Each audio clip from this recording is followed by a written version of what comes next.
हमारी मर्ज क्लास है जुलाई और मई की, और जो जुलाई बैच था उनको मैंने स्टार्ट करवाया था इकोनॉमिक्स पोर्शन में से, चैप्टर नंबर 1 स्टार्ट करवाया था और डेफिनेशंस ऑफ इकोनॉमिक्स करवाई थी एडम स्मिथ की और एल्फ्रेड मार्शल की। लेकिन ऑब्वियसली अब आज की क्लास में मैं डेफिनेशंस नहीं करवा उसको कंटिन्यू नहीं कर सकती वहाँ से, क्योंकि आप लोगों तो ऑलरेडी पढ़ चुके हैं। तो इसलिए मैंने ये सोचा था, वालेकुम अस्सलाम, इसलिए मैंने ये सोचा था कि PRC3 के क्योंकि 2 पोर्शन है ना, एक इकोनॉमिक्स और दूसरा बिज़नेस पोर्शन है। बिज़नेस पोर्शन की आप लोगों की मैंने कोई क्लास नहीं ली है अभी तक, ठीक है, तो आप लोगों के लिए भी नया है और इन लोगों के लिए भी नया है। तो इसलिए जो है वो आज की क्लास के लिए मैंने ये प्लान करा था कि आज जो है वो आप लोगों को जो है वो मैं बिज़नेस का एक चैप्टर जो है वो आप लोगों से डिस्कस करूँगी, ताकि दोनों में से किसी का भी लॉस ना हो, किसी के लिए भी रिपीटेशन ना हो। उसके बाद जब आप लोगों की सेपरेट क्लास होगी जुलाई बैच की, तो फिर मैं उसको इकोनॉमिक्स पोर्शन से ही कंटिन्यू करूँगी, ठीक है ना। ये PRC3 में ही आपका बिज़नेस पोर्शन भी आता है, ठीक है। तो ये कोई आप लोगों को एक्स्ट्रा चीज़ नहीं करवाई जा रही। आप लोगों को मैंने बताया था कि 2 बुक्स हैं आप लोगों की, एक इकोनॉमिक्स की बुक है और एक बिज़नेस की बुक है। PRC3 के अंदर ही 2 बुक्स 2 सिलेबस हैं आपके, ठीक है, 2 सब्जेक्ट्स आप समझ लो। तो बिज़नेस पोर्शन की आपकी ये वाली बुक है ICAP की, ठीक है, study text volume number 1। Volume 1 जो है वो बिज़नेस पे बेस करता है और इसमें आपके पास जो है वो आ जाते हैं 8 चैप्टर्स, ठीक है। अच्छा, अब ऐसा है कि जो फर्स्ट चैप्टर है वो नॉर्मली मैं पढ़ाती नहीं हूँ, मतलब मैं नहीं पढ़ाती, दूसरे टीचर पढ़ाते हैं। नेचर ऑफ बिज़नेस बहुत बेसिक चैप्टर है। असल अगर हम इम्पोर्टेंस के लिहाज से बात करें, पेपर पर्सपेक्टिव से भी, तो आपका चैप्टर नंबर 2 जो है वो ज़्यादा इम्पॉर्टेंट है। Chapter number 2 and chapter number 4 तो खैर एक्सट्रीम इम्पॉर्टेंट चैप्टर है, सोर्सेज ऑफ बिज़नेस फाइनेंस। यूँ समझ लें कि सारे चैप्टर्स में से थोड़ा सा टेक्निकल और पेपर पर्सपेक्टिव से सबसे ज़्यादा इंपॉर्टेंट चैप्टर नंबर 4 है, ठीक है। तो आज की क्लास में पहले हम चैप्टर नंबर 2 को डिस्कस करेंगे ओनरशिप ऑफ बिज़नेस के हवाले से, ठीक है ना। कोशिश हमारी ये रहेगी कि क्योंकि देखें बिज़नेस का जो आपका ये पार्ट है ये बहुत इजी, इकोनॉमिक्स के कंपैरेटिवली जो है बिज़नेस का जो पोर्शन है वो काफ़ी आसान है, ठीक है ना। ये इसके लिए सबसे ज़्यादा इंपॉर्टेंट चीज़ ये है कि आप इसको प्रॉपर जो है वो इस बुक की रीडिंग करें, ठीक है ना। देखिए मैंने ये बात शायद लास्ट क्लास में भी डिस्कस करी थी कि जो स्टूडेंट्स का फीडबैक मेरे पास आया था ना जब से ये बिज़नेस इंक्लूड हुआ है, तो उनका फीडबैक काफ़ी मिक्स था, ठीक है। यानी कुछ स्टूडेंट्स ने कहा था कि हमारे पास इकोनॉमिक्स से ज़्यादा आए थे और कुछ ने कहा था कि हमारे पास बिज़नेस से ज़्यादा आए थे, जो कि मतलब काइंड ऑफ वियर्ड है, क्योंकि 25 होने चाहिए थे वेटेज ना। तो आई डोंट नो उन्होंने क्या वेटेज सेट करी हुई है, लेकिन ये कि इसका कोई एग्जैक्ट वेटेज ICAP की तरफ से जो है वो मेरे ख्याल में कोई वेटेज ऐसा शेयर हुआ नहीं है। हालांकि मैं एक दफ़ा दोबारा से इस चीज़ को कंफर्म करूंगी। अभी जो रीसेंट जब पेपर हुआ है जिन स्टूडेंट्स का, उनसे मार्च के अंदर जिनका हुआ था, उनसे भी मैं एक दफ़ा दोबारा पूछूंगी कि क्या आप लोगों को लगा। लेकिन ये कि होना वैसे यही चाहिए था कि 25 हो, क्योंकि वो कहते हैं कि या तो 50% ओवरऑल पासिंग रेशो हो या किसी एक सब्जेक्ट में 50% आए आपका। तो किसी एक सब्जेक्ट में 50% तो वो जब ही होता है जब वो उसका हाफ रेशो हो, ठीक है ना। खैर, तो आज मैंने ओनरशिप ऑफ बिज़नेस वाला ये चैप्टर स्टार्ट करना है और इसके मैंने जो है वो एक डिटेल नोट्स टाइप के बनाए हुए हैं।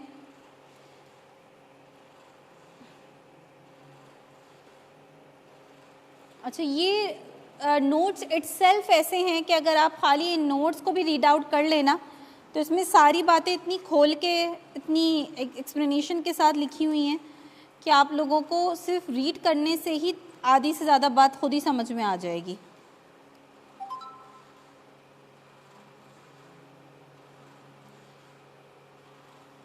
जी,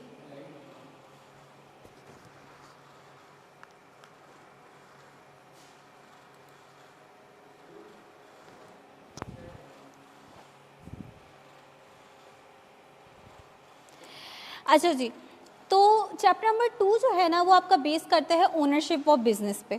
यानी इस चैप्टर के अंदर हम ये डिस्कस करेंगे कि आप कह लें इसको कि टाइप्स ऑफ बिज़नेस ऑर्गेनाइजेशंस कौन कौन सी होती हैं, ठीक है ना, उसी में ही ओनरशिप का डिफरेंस आ जाता है ना कि एक ओनर है, एक से ज़्यादा ओनर है, ठीक है ना। तो ओनरशिप ऑफ बिजनेस के अंदर जो है सबसे पहली बात, जो सबसे इम्पॉर्टेंट पॉइंट था वो मैंने यहाँ पे जो है ना एक्सट्रैक्ट करा है कि to achieve the goals and objectives of a business. किसी भी बिजनेस का मेन ऑब्जेक्टिव क्या होता है? अगर तो वो प्रॉफिट ऑर्गेनाइजेशन है, ठीक है ना, तो उसका ऑब्जेक्टिव क्या होता है? प्रॉफिट अर्न करना होता है, प्रॉफिट मैक्सिमाइज करना होता है। कुछ ऑर्गेनाइजेशंस ऐसी भी होती हैं जिनको हम नॉन प्रॉफिट ऑर्गेनाइजेशंस कहते हैं, जैसे एनजीओज हो गई आपकी, ठीक है ना, जिनका मेन पर्पस जो है वो प्रॉफिट नहीं होता। लेकिन यहाँ पे हम कहते हैं कि जो बिजनेस जिसे कहते हैं ना, बिजनेस वही है जिसका मेन पर्पस क्या होता है? आपका प्रॉफिट मेकिंग। तो to achieve the goals and objectives of a business effectively and efficiently, the first step for the owner is to decide on the type of business organization, ठीक है ना। Business को अपने गोल्स और objectives achieve करने के लिए जो पहला डिसीजन लेना होता है, डिसीजन तो बहुत सारे होते हैं ना, क्या प्रोड्यूस करें, ठीक है, कैसे प्रोड्यूस करना है, बहुत सारे डिसीजंस होते हैं। लेकिन जो पहला डिसीजन होता है वो ये होता है कि वो ये डिसाइड करते हैं कि हमारी बिजनेस ऑर्गेनाइजेशन की टाइप क्या होगी, कौन सी बिजनेस ऑर्गेनाइजेशन हमने जो है वो स्टार्ट करनी है। That is the form of business ownership. इसी को क्या कहते हैं? बिजनेस ओनरशिप की क्या फॉर्म होगी, क्या शक्ल होगी, ठीक है। फॉर एग्जाम्पल उन्होंने यहाँ पे 3 journal form of business ownership लिखी हुई हैं, जिसमें नंबर 1 क्या है आपकी?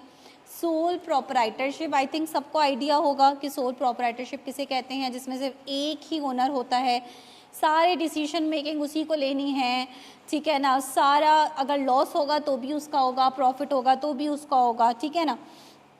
Partnership on the other hand जो है एक ऐसी टाइप ऑफ बिजनेस ऑर्गेनाइजेशन है या फॉर्म ऑफ बिजनेस ओनरशिप है जिसमें एक से ज़्यादा लोग होते हैं, ठीक है ना। यानी इसकी मिनिमम जो है वो रिक्वायरमेंट क्या होती है कि एटलीस्ट 2 पार्टनर्स हों, ठीक है ना।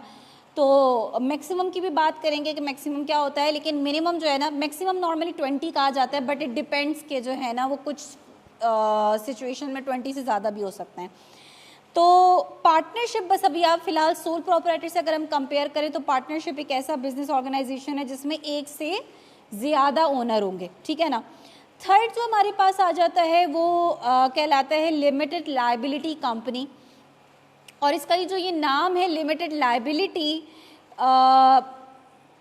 ये जो है हम अभी आगे जाके समझेंगे, थोड़ा सा हम आगे बढ़ जाएं। ये अनलिमिटेड लायबिलिटी कैसे कहते हैं, लिमिटेड लायबिलिटी कैसे कहते हैं, उसे कहते हैं, अभी हम सिर्फ इसको कंपनी कह देते हैं, ठीक है ना। तो फर्स्ट फॉर्म क्या है? Sole proprietorship. ये भी हमने सब डिटेल में पढ़ना है, ये तो सिर्फ एक नाम मेंशन हुए हैं। पार्टनरशिप दूसरी आ गई, थर्ड आ गई आपकी कंपनी। कंपनी के क्या कैरेक्टरिस्टिक है? कंपनी सबसे इंपॉर्टेंट एक बिजनेस ऑर्गेनाइजेशन है, उसको हम अभी बहुत डिटेल में बात करेंगे उस पर। अच्छा, आपकी जो भी चॉइस है ना कि आप इन तीनों में से क्या डिसाइड करते हैं कि भाई मुझे अकेले बिजनेस स्टार्ट करना है, बस सारा काम सारी चीज़ें मेरी हों, मैं ही डिसीजन लूँ, मुझे जो है वो पसंद नहीं है किसी और की इंटरफेरेंस, कि मेरे डिसीजंस में कोई और इंटरफेयर करे, या मुझे पसंद नहीं है कि मैं प्रॉफिट डिस्ट्रीब्यूट करूं, ठीक है ना, मैं चाहता हूं जो भी प्रॉफिट हो वो सारा का सारा मेरा हो, ठीक है ना। तो हो सकता है कि आप सोल प्रोपराइटरशिप की तरफ जाएं, ठीक है ना। या आप कहते हैं कि यार ग्रोथ के रिस्पेक्ट से, अभी हम आगे बात करेंगे कि ये तीनों फॉर्म ऑफ बिजनेस जब आप डिसाइड करते हैं तो इसका इफेक्ट किस पे आता है? फर्म की ग्रोथ पे।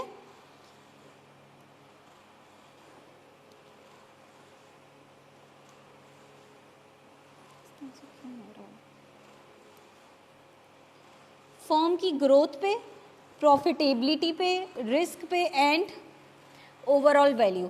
यानी हर फॉर्म ऑफ बिजनेस ऑर्गेनाइजेशन की फॉर्म में आपके बिजनेस की ग्रोथ क्या होगी, प्रॉफिटेबिलिटी क्या होगी, ओवरऑल रिस्क क्या होगा, कंपनी की ओवरऑल वैल्यू पे क्या इफेक्ट पड़ेगा, ये डिफ्रेंशिएट करता है। और इन सारी बेसिस पर ही आप डिसाइड करते हैं कि यार मैंने कौन सी form of business organisation start करनी है, ठीक है ना। फॉर एग्जाम्पल अगर हम ग्रोथ की पर्सपेक्टिव से बात करें कि भाई जब आप कोई चीज़ स्टार्ट करते हो तो आप ये भी देखते हो ना इसका कितना स्कोप है, ये कितना फ्यूचर में कितना ग्रो कर पाएगा मेरा बिजनेस, मैं कितने बड़े लेवल पे इसको लेकर जा सकता हूँ। तो अगर ग्रोथ के रिस्पेक्ट से बात करें तो देखिए सबसे जो लिमिटेड ग्रोथ एक्सपेक्टेड है वो किसकी है? सोल प्रोपराइटर की, पार्टनरशिप की, या कंपनी की? सोल प्रोपराइटर की, को एक ही बंदा है, उसी की इन्वेस्टमेंट है, ठीक है ना, या तो वो अपनी पर्सनल सेविंग यूज़ करेगा अगर उसको एक्सपेंशन की तरफ जाना है, या ज़्यादा से ज़्यादा वो क्या करेगा, बैंक से जाकर लोन ले लेगा। अच्छा, जब आप बैंक से जाके लोन लेते हो तो बहुत ज़्यादा चांसेस हैं कि बैंक सोल प्रोपराइटर को बहुत मुश्किल से लोन दे। जो आपके छोटे बिजनेसेस होते हैं उनको बहुत मुश्किल से लोन मिलता है, क्योंकि उनकी क्रेडिबिलिटी इतनी अच्छी नहीं होती। बैंक को डर होता है कि यार बंदा भाग गया तो कहाँ से रिकवर करूँगा मैं इतना पैसा, ठीक है ना, बड़े मसले मसाइल होते हैं। इस वजह से इनको बैंक से लोन भी बहुत मुश्किल से मिलता है, ऐसे नहीं कि गए और भाई आसानी से मिल गया। तो नॉर्मली जो आप ग्रोथ अगर चाहते हो तो आपको किसका पैसा लगाना पड़ेगा, अपनी सेविंग यूज़ करनी पड़ेगी। तो सेविंग भी कहाँ से आती है, प्रॉफिट ही से आ रही होती है ना आपकी। तो जब एक ही बंदा सब काम कर रहा है तो वो इतना लिमिटेड, उसका इतना स्मॉल बिजनेस होगा कि उसका प्रॉफिट भी इतना ज़्यादा नहीं होगा। फॉर एग्जांपल अगर उसको बहुत ज़्यादा मंथ का, फॉर एग्जांपल हम कह लेते हैं बहुत हो गया 10 लाख प्रॉफिट हो गया मंथ का, तो जाहिर है वो अगर 5 लाख लेकर जा रहा है अपने घर तो बाकी 5 लाख अगर वो बचा भी रहे, ठीक है ना, कितना ही ग्रोथ कर जाएगा। एक दुकान है दूसरी दुकान कर लेगा अपनी, ठीक है ना। तो ग्रोथ क्या है, बहुत लिमिटेड ग्रोथ है अगर हम सोल प्रोपराइटर की बात करें। पार्टनरशिप की ऑन द अदर हैंड अगर हम बात करें तो आपको पता है कि भाई एक से ज़्यादा पार्टनर है, तो हर पार्टनर अपने रिसोर्सेस लेकर आएगा।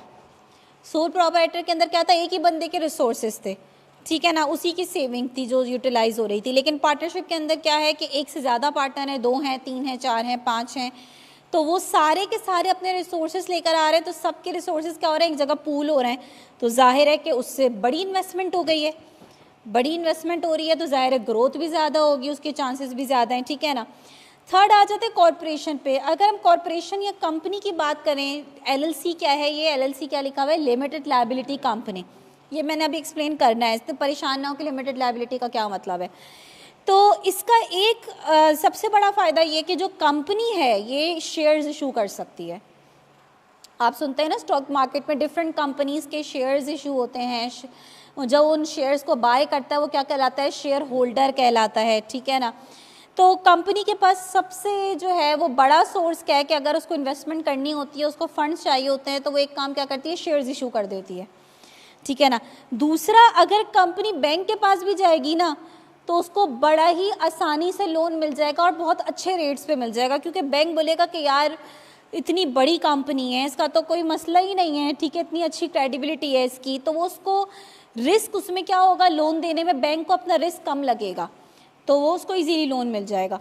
तो कंपनी के ग्रोथ के चांसेस सबसे ज़्यादा हैं as compare to sole proprietorship और पार्टनरशिप। फिर आ जाते हैं प्रॉफिटेबिलिटी पे। अच्छा, प्रॉफिटेबिलिटी में 2-3 बातें आ जाती हैं। एक तो ये है कि आपका जो प्रॉफिट है, ठीक है, वो कितना हो रहा है, किस में ज़्यादा होगा, किस में कम होगा। दूसरी चीज़ ये कि क्या आपका प्रॉफिट डिस्ट्रीब्यूट हो रहा है कि नहीं हो रहा, ठीक है। यानी फॉर एग्जांपल एक बंदा है वो कह रहा है कि यार ठीक है, सोल प्रोपराइटरशिप में प्रॉफिट तो कम होता है, ऑब्वियसली प्रॉफिट कम होगा, लेकिन एटलीस्ट मुझे डिस्ट्रीब्यूट नहीं करना पड़ेगा, जो भी प्रॉफिट होगा वो क्या होगा, सारा का सारा मेरा होगा, क्योंकि मैं ही ओनर हूँ, ठीक है ना। तो सोल प्रोपराइटरशिप के अंदर देखिए कुछ बातें लिखी हुई हैं कि profitability depends entirely on one persons ability, time and decision making. आपको पता है कि अगर आप मेन ओनर हो और आप किसी और वर्कर्स पे आपने वर्कर्स रखे हुए बहुत सारे और उन पे अगर आप छोड़ के चले जाते हो तो फिर क्या हाल होता है पीछे से। ऑब्वियसली जब जो जगह का ओनर है अगर वो जो है उसकी प्रेजेंस है तो सारे लोग एफिशिएंटली काम कर रहे होते हैं कि यार बॉस खड़ा हुआ है, ठीक है ना, बॉस देख रहा है सारी चीज़ें। लेकिन अगर आप वर्कर्स पे सब कुछ छोड़ के चले जाते हो तो जाहिर है फिर वो वर्कर्स तो अपने लिहाज से देख रहे होते हैं चीज़ों को, ठीक है ना। तो इसलिए प्रॉफिटेबिलिटी जो है ना वो किस पे डिपेंड करती है, एक इंसान की एबिलिटी पे, वही है ओनर है, उसी को ही सारा डिसीजन मेकिंग करनी है, उसी को टाइम देना है, ठीक है ना, उसी की डिसीजन मेकिंग है सारी की सारी। तो ये एक बंदे की काबिलियत पे डिपेंड करता है कि वो कितनी उसकी एबिलिटी है कि वो इतने अच्छे से एफिशिएंटली उस बिज़नेस को चला ले, ठीक है ना, और कितना टाइम वो उस बिज़नेस को दे सकता है। आपको पता है कि जो अपने बिजनेसेस कर रहे होते हैं, आपको लगता है कि अपना बिज़नेस करने में बड़ा ऐश है और जॉब करने में, लेकिन अपने बिज़नेस करने के जहाँ बहुत फ़ायदे हैं वहाँ एक चीज़ ये है कि आपको अपना सारा टाइम लगाना पड़ जाता है, आपकी दिन रात का कोई फ़र्क नहीं रहता, इतना टाइम जो है ना वो आपका बिज़नेस पे लग रहा होता है। Since one owner manage everything, efficiency में भी लिमिटेड। ये बात समझ में आती है?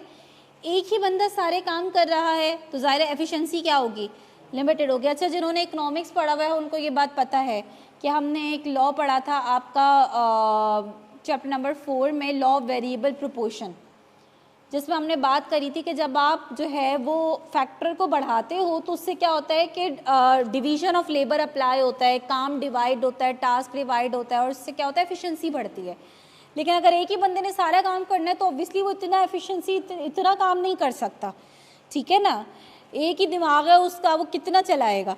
The business may not achieve economies of scale due to small size. अब इकोनॉमिक्स के बच्चों को तो एक्सप्लेन करने की ज़रूरत नहीं है जिन्होंने इकोनॉमिक्स पोर्शन पढ़ा हुआ है, बट आप लोगों को जुलाई बैच को मैं बताती हूँ इकोनॉमीज ऑफ स्केल किसे कहते हैं। इकोनॉमीज ऑफ स्केल का कॉन्सेप्ट ये है कि जब आप बहुत लार्ज स्केल पर ऑपरेट करते हो, बहुत लार्ज क्वांटिटी प्रोड्यूस करते हो, तो इतना बल्क में प्रोड्यूस करने की वजह से आपकी जो पर यूनिट कॉस्ट है वो क्या आती है, बहुत कम आती है। फॉर एग्जाम्पल, आप बहुत बड़े बिजनेस हो तो जब आप कोई चीज़ उसके लिए बाय करने जाओगे तो बल्क में बाय करोगे ना। जब आप बल्क में कोई चीज़ बाय करते हो तो आपको क्या मिलता है, डिस्काउंट फैसिलिटी मिलती है, ठीक है ना, आपको डिस्काउंट फैसिलिटी मिल रही होती है। इसी तरीके से और बहुत सारी आप बहुत अच्छी टेक्नोलॉजी यूज़ करोगे जिससे आपका आउटपुट बहुत ज़्यादा जनरेट होगा, जिसकी वजह से आपकी पर यूनिट कॉस्ट कम आएगी। तो बहुत सारे रीजंस हैं जिसकी वजह से जब आप लार्ज स्केल पर ऑपरेट करते हो, जो बड़े बिजनेसेस होते हैं उनकी जो पर यूनिट कॉस्ट है वो क्या आ रही होती है, कम आ रही होती है। लेकिन ये economies of scale sole proprietor को अचीव हो सकता है? वो इतना लार्ज लेवल पे प्रोड्यूस कर रहा होता है? नहीं, छोटा बिजनेस होता है, कम क्वांटिटी प्रोड्यूस कर रहा होता है, तो उसको कभी ये फ़ायदा नहीं मिल पाता। थर्ड पॉइंट लिखा हुआ है कि all profits belong to the owner but growth constraint can limit total profit. तो देखिए हम ये सारे प्रॉस एंड कॉन्स लिखे हुए हैं, जहाँ कुछ फ़ायदे हैं वहाँ कुछ नुकसान है। एक फ़ायदा ये कि सारा का सारा प्रॉफिट जो है वो ओनर का होगा, उसको किसी को डिस्ट्रीब्यूट करने की ज़रूरत नहीं है। लेकिन कह रहे हैं कि क्योंकि बिज़नेस की ग्रोथ लिमिटेड है तो प्रॉफिट भी क्या होगा, कम होगा, इतना ज़्यादा प्रॉफिट भी नहीं होगा, ठीक है ना। लेकिन एक फ़ायदा ये कि सारा प्रॉफिट उसी बंदे का है, उसको किसी को देना नहीं है, ठीक है ना। फिर आ जाते हैं पार्टनरशिप पे। पार्टनरशिप के जो पॉइंट्स हैं ये थोड़ा सा रीड करें, आप लोग खुद से भी रीड करें क्योंकि आप सोल प्रोपराइटर से बिल्कुल ऑपोजिट एक तरह से हैं। देखिए बिज़नेस का जो ये पोर्शन है ये आपको थोड़ा सा इकोनॉमिक्स से भी ज़्यादा बोरिंग लगेगा, ठीक है, क्योंकि ये सिर्फ और सिर्फ थ्योरी है और कुछ भी नहीं है। लेकिन ये कि ज़ाहिर पेपर में तो आने अच्छा लग रहा है, अच्छा चलें डिपेंड, लेकिन मोस्टली स्टूडेंट्स को बहुत बोरिंग फील होता है। अच्छा, इसमें क्या है? अच्छा, हाँ आसान है, आसान है।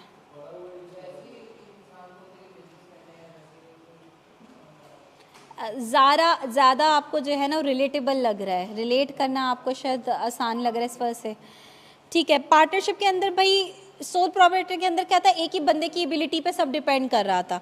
लेकिन पार्टनरशिप में क्या हो रहा है, एक से ज़्यादा हैं तो उन सब की डिफरेंट एरियाज़ में स्पेशलाइजेशन है, उनकी अपनी अपनी डिसीजन मेकिंग को अप्लाई करेंगे तो बिज़नेस की ग्रोथ पे भी ज़ाहिर है पॉजिटिव इफेक्ट आएगा। लेकिन एक फ़ायदा लिख दिया उसने, दूसरा नुकसान क्या लिखा है कि जो प्रॉफिट होगा लेकिन उसको क्या करना पड़ेगा, डिस्ट्रीब्यूट करना पड़ेगा। वो एक बंदे का नहीं है, ठीक है, जितने पार्टनर्स हैं उन सबको डिस्ट्रीब्यूट होगा वो, ठीक है ना। कॉन्फ्लिक्ट्स और पुअर कोऑर्डिनेशन बिटवीन पार्टनर्स में रिड्यूस एफिशिएंसी, एक बहुत बड़ा जो है वो ड्रॉबैक है पार्टनरशिप का, क्योंकि आपको पता है हर बंदे का दिमाग अलग होता है, हर बंदे का सोचने का तरीका अलग होता है। तो हो सकता है कि आप कुछ कह रहे हो, आप कोई और किसी और बात पे जो है ना वो हो कि भाई ऐसा करना चाहिए, दूसरा बंदा कह रहा है नहीं ऐसा नहीं करना चाहिए, तो इस क्या होता है कि बीच में कॉन्फ्लिक्ट्स बहुत ज़्यादा आ जाते हैं, ठीक है ना। तो ये भी एक मसला है। लेकिन ये कि ओवरऑल अगर हम पॉजिटिव एस्पेक्ट देखें तो पॉजिटिव एस्पेक्ट ये है कि क्योंकि एक बंदे से ज़्यादा हैं तो वो हर कोई अपनी एफिशिएंसी को यूज़ करते हुए, अपनी स्किल्स को यूज़ करते हुए जो है ना वो ग्रोथ के चांसेस ज़्यादा हैं। कॉरपोरेशन के अंदर क्या लिखा हुआ है कि profitability is often higher due to professional management and large scale operations. Companies corporations में आपको पता है ये जो मैनेजमेंट होती है, जो जो जिनको CEOs वगैरह और वो सारे लेवल के जो लोग रखे होते हैं वो बहुत प्रोफेशनल्स होते हैं, ठीक है। डिसीजन मेकिंग उनकी बहुत ज़बरदस्त होती है, तो ऑब्वियसली उनके डिसीजन मेकिंग्स वगैरह की वजह से प्रॉफिटेबिलिटी भी क्या हो रही होती है, बहुत ज़्यादा हो रही होती है, ठीक है ना। कुछ पॉइंट्स यहाँ पे लिखे हुए हैं जो आप लोग रीड कर सकते हैं। Companies can hire skilled manager. एक सोल प्रोपराइटर अगर अपनी दुकान पे किसी बंदे को रखेगा, छोटा सा जो है ना वो आपका बर्गर की शॉप है, अगर वो किसी बंदे को रखेगा वो तो क्या उसकी CV देखेगा कि भाई तूने क्या किया हुआ है, बता देती हूँ, आपने क्या किया हुआ है भाई, मास्टर किया हुआ है कि नहीं किया हुआ, क्या पूछेगा भाई आपको बनाना आता है कि नहीं, ठीक है ना। तो बेसिकली जो कंपनी है वो बहुत स्किल्ड मैनेजर्स को हायर कर सकती हैं। जब आप एक स्किल्ड वर्कर को रखते हो, अब वो एक बंदा बर्गर बनाने में बहुत टॉप का बंदा है, ठीक है ना, तो वो आकर अपने एक प्राइस रखेगा ना, वो प्राइस भी क्या होगी, बहुत ज़्यादा होगी, यानी बोलेगा यार इतनी सैलरी दोगे तो काम करूँगा, अदरवाइज़ तो नहीं करूँगा। ज़ाहिर है जब आप स्किल्ड वर्कर होते हो तो आपको अपनी चीज़ अपनी पता होती है ना कि मेरे अंदर जो एबिलिटी है। अब आप, मैं हमेशा बोलती हूँ, आप CA करके बाहर निकलोगे या कोई आपसे बोले यार 50,000 में काम कर लो, तो आप बोलोगे यार मतलब मैं CA हूँ, मैं 50,000 में काम करूँगा, तो इतनी मेहनत करी है मैंने। तो आपको पता है कि जो आप स्किल्स है आपके पास, उस पर आप इतनी कम वेज पे कभी भी काम नहीं करोगे, ठीक है ना। तो इसी तरह से आपको हर कोई हायर नहीं कर सकता, ठीक है ना। CAs को हर कोई हायर नहीं कर सकता। आपके जो, क्योंकि आप प्रोफेशनल्स हैं, आपकी सैलरी भी ज़्यादा होगी, तो आपको बड़ी कंपनीज ही हायर कर सकती हैं, ठीक है ना। एक सोल प्रोपराइटर आपको हायर नहीं कर सकता। तो यही बात लिखी हुई है कि companies can hire skilled managers, क्योंकि इतनी लार्ज कंपनी है तो उनकी जो है ओवरऑल प्रॉफिट भी ज़्यादा होता है, तो वो वर्कर्स भी अच्छे रख सकती हैं, ठीक है ना। तो जब आप स्किल्ड वर्कर्स रखोगे तो एफिशिएंसी लेवल ऑलरेडी क्या हो जाएगा, बढ़ जाएगा। लार्ज स्केल की वजह से आपको क्या मिल रहा होगा, इकोनॉमीज़ ऑफ स्केल मिल रहा होगा, ये याद रखिएगा प्लीज़ पॉइंट, ठीक है ना, economies of scale. Sole proprietorship के केस में आपको इकोनॉमीज़ ऑफ स्केल नहीं मिलेगा, लेकिन कॉर्पोरेशन के केस में इकोनॉमीज़ ऑफ स्केल मिलेगा, क्योंकि लार्ज लेवल पर ऑपरेट कर रही होती है। थर्ड क्या लिखा हुआ है, profits can be retained within the business to finance expansion and innovation. Company को जो भी प्रॉफिट होता है उसका वो पहला काम क्या करती है कि अपने शेयर होल्डर्स को डिविडेंड देगी पहले तो, ठीक है ना। अच्छा, ये आपको याद रखना है कि डिविडेंड भी जो है वो ऑप्शनल होता है।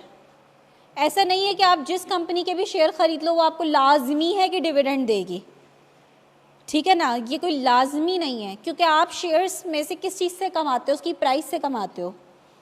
100 रुपये का शेयर लिया, एक साल बाद जो है वो 120 का हो गया, ठीक है ना, आपने बेच के प्रॉफिट कमा लिया, ठीक है ना, इस तरह से प्रॉफिट हो रहा होता है।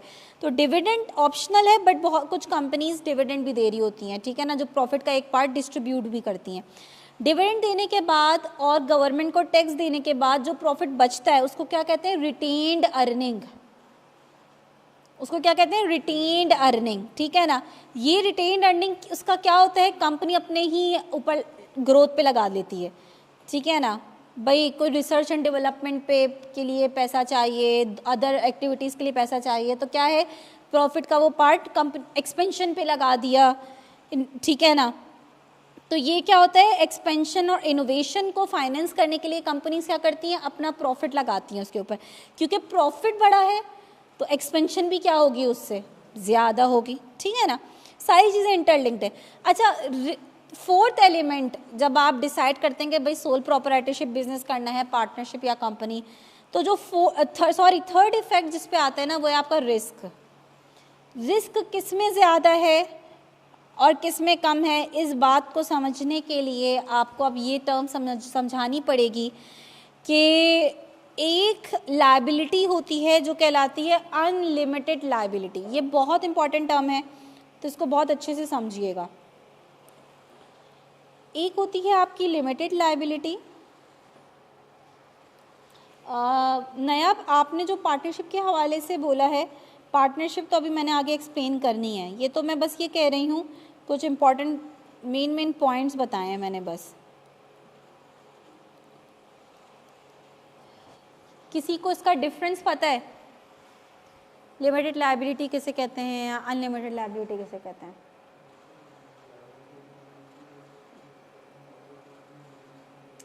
देखिए बहुत इंपॉर्टेंट पॉइंट है और इससे रिलेटेड जो है वो पेपर में एमसीक्यूज भी आ रहे होते हैं, इसलिए इसको अच्छे से समझिएगा। देखिए लिमिटेड लायबिलिटी किसे कहते हैं या अनलिमिटेड किसे कहते हैं। देखिए सोल प्रोप्राइटरी की केस में आप और आपका बिजनेस अलग नहीं है, एक ही है, एक ही लीगल एंटिटी है, ठीक है ना।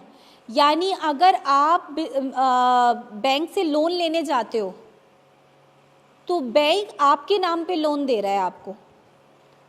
अगर आप उसका लोन वापस नहीं करोगे तो वो आपके पास आएगा। आप ये नहीं कह सकते भाई मेरी कंपनी ने लोन लिया था, मैंने थोड़ी लिया है। बोलेगा भाई आप और आपकी कंपनी क्या है, सेम ही है, एक ही है, कानून की नज़र में आप दोनों क्या है, एक ही हैं। तो कंपनी ने लिया या आपने लिया, एक ही बात है। अगर आप हमें अपना लोन नहीं देंगे तो हमें तो वापस चाहिए। आप अपना घर बेचें, गाड़ी बेचें, कोई दूसरे एसेट्स हैं वो बेचें, हमें लोन चाहिए वापस। यानी अगर अनलिमिटेड लायबिलिटी है तो उस केस में क्या होगा, आपकी कोई शॉप थी, कोई छोटा बिजनेस था, उसमें लॉस हो गया जिसकी वजह से आप बैंक का लोन वापस नहीं कर पा रहे हो, तो आप उस बिज़नेस के अपने सारे एसेट्स बेच दो। फिर भी अगर लोन नहीं उतरेगा तो बैंक क्या बोलेगा, भाई अपना घर अपनी गाड़ी बेचो। ये लायबिलिटी क्या है, अनलिमिटेड। अनलिमिटेड यानी जब तक आप उसका लोन नहीं दे पाते, आप जब भी आप ऐसा हो सकता है कि वो आपको माफ़ कर दे, आपका दिवालिया निकल जाए। यानी आप बोल दो कि भाई मेरे पास अब कुछ नहीं बचा, मैंने अपना घर गाड़ी सब बेच दिया, जितने में दे सकता था मैंने दे दिया, अब मेरे पास कुछ बचा ही नहीं है बेचने को, ठीक है। तो उस केस में तो बैंक आपको छोड़ सकता है, ठीक है ना। लेकिन जब तक आपके एसेट्स हैं, पर्सनल सेविंग्स हैं, बैंक आपको नहीं बख्शेगा। ये कौन सी लायबिलिटी कहलाती है, अनलिमिटेड लायबिलिटी। तो रिस्क क्या है यहाँ पे, बहुत ज़्यादा रिस्क है ना, कि अगर आप नहीं वापस कर पाओगे तो आपके पर्सनल एसेट्स भी बेचने आपको पड़ जाएंगे। लिमिटेड लायबिलिटी में क्या होता है, लिमिटेड लायबिलिटी जो है वो कंपनी के अंदर होती है। कंपनी की लायबिलिटी क्या होती है, लिमिटेड होती है, क्योंकि कंपनी एक सेपरेट लीगल एंटिटी है।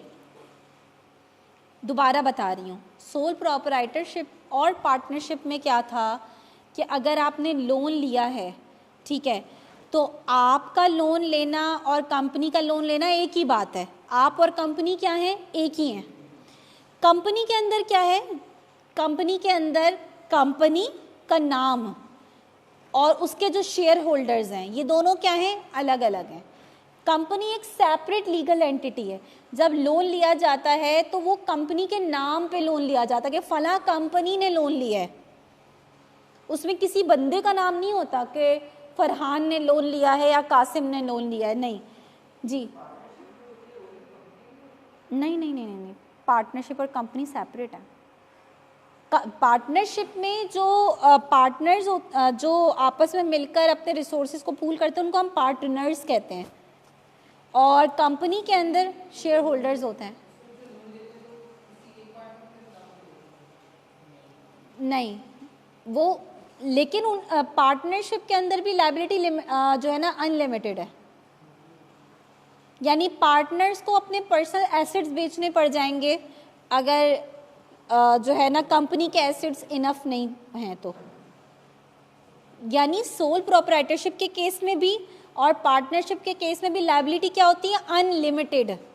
पार्टनरशिप का एक टाइप अभी मैं पढ़ाऊंगी जो लिमिटेड लायबिलिटी में आती है, वो अभी हम पढ़ेंगे। लेकिन जनरली जो पार्टनरशिप एक्ट है वो और सोल प्रोप्राइटरशिप के अंदर लायबिलिटी क्या है, अनलिमिटेड। अनलिमिटेड लायबिलिटी समझ में आई, ठीक है। अगर आप लोन किसी से आपने लिया है, आपके ऊपर लायबिलिटी आप वो वापस नहीं कर पा रहे हो, आपने अपनी दुकान, अपनी पार्टनरशिप जो फर्म थी उसके सारे एसेट्स बेच दिए, फिर भी लोन वापस नहीं हो पा रहा है, तो पार्टनर्स को या ओनर को क्या करना पड़ेगा, अपने पर्सनल एसेट्स बेचने पड़ जाएंगे, ठीक है। लेकिन कंपनी के अंदर मैं बता रही थी कि कंपनी क्या है, एक सेपरेट लीगल एंटिटी है।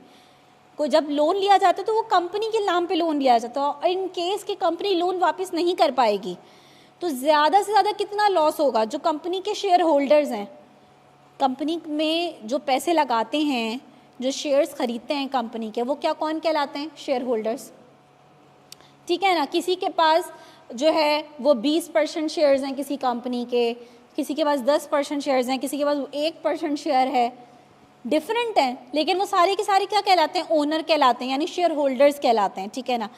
अगर कंपनी को लॉस हो रहा है और कंपनी की लायबिलिटी फुलफिल नहीं हो पा रही, ज़्यादा से ज़्यादा शेयर होल्डर्स को कितना लॉस होगा, जितना उन्होंने शेयर में इन्वेस्टमेंट करी हुई है। फॉर एग्जांपल मैंने किसी कंपनी के 50 लाख के शेयर्स ख़रीदे मैं, और वो कंपनी लॉस में चली गई, और वो बैंक से उसने लोन लिए हुए थे वो या जिनसे भी उधार लिया हुआ था पैसे वापस नहीं कर पा रही, ज़्यादा से ज़्यादा क्या होगा, मुझे कितना नुकसान होगा, वो 50 लाख का। जितने के मैंने शेयर्स खरीदे हुए थे वो शेयर्स क्या होगा, डूब गए, गया मेरा पैसा, यानी मेरा लॉस मेरी इन्वेस्टमेंट के बराबर है। मेरे पर्सनल एसेट्स पे बात नहीं आएगी। शेयर होल्डर से नहीं बोला जाता कि भाई चलें अपनी घर गाड़ी बेचें क्योंकि कंपनी को लॉस हो गया है। तो कंपनी की लायबिलिटी क्या होती है, लिमिटेड होती है, ये कहलाती है लिमिटेड लायबिलिटी, जिसमें आपको अपने पर्सनल एसेट्स नहीं बेचने पड़ते, बस कंपनी अपने एसेट्स बेचकर जितना जो है ना दे पाएगी उतना दे देगी। बात समझ में आ रही है?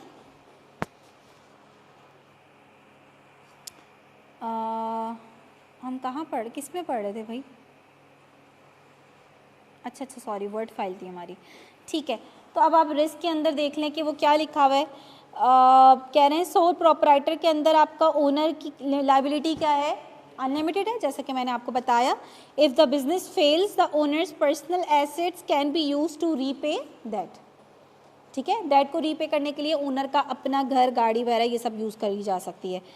पार्टनरशिप के अंदर क्या है, partners usually have joint and unlimited liability, वही वाली बात, ठीक है ना। यानी ऐसा नहीं है कि भाई एक ही पार्टनर बेच रहा है, और एक ये बात भी है कि लेट्स से जो है वो सब ने अपनी अपनी गाड़ियाँ बेच दी, ठीक है ना, या सब ने अपने अपने पर्सनल एसेट भी बेच दिए, ठीक है। एक बंदे का अभी जो है ना, यानी जितनी वैल्यू के बाकी सबने एक जितनी वैल्यू के अपने एसेट्स बेच दिए, उसके बावजूद एक बंदे का एसेट अभी भी बचा हुआ है, तो वो ये नहीं कह सकता कि यार मतलब मुझे क्यों लॉस ज़्यादा हो, मैं क्यों अपना ये वाला एसेट बेचूं। भाई जितने तुम लोगों ने बेचे हैं 10-10 लाख के एसेट तुम लोगों ने बेच दिए, मैंने भी बेच दिया, ये नहीं हो सकता, ठीक है। लेट्स से एज्यूम करें किसी के पास कोई एसेट नहीं है, किसी का कोई अपना घर नहीं है, गाड़ी नहीं है, एक बंदे का घर और गाड़ी दोनों है, तो वो ये नहीं कह सकता कि यार ये क्या बात हुई, मैं क्यों बेचूं, ये लोग तो कुछ भी नहीं बेच रहे।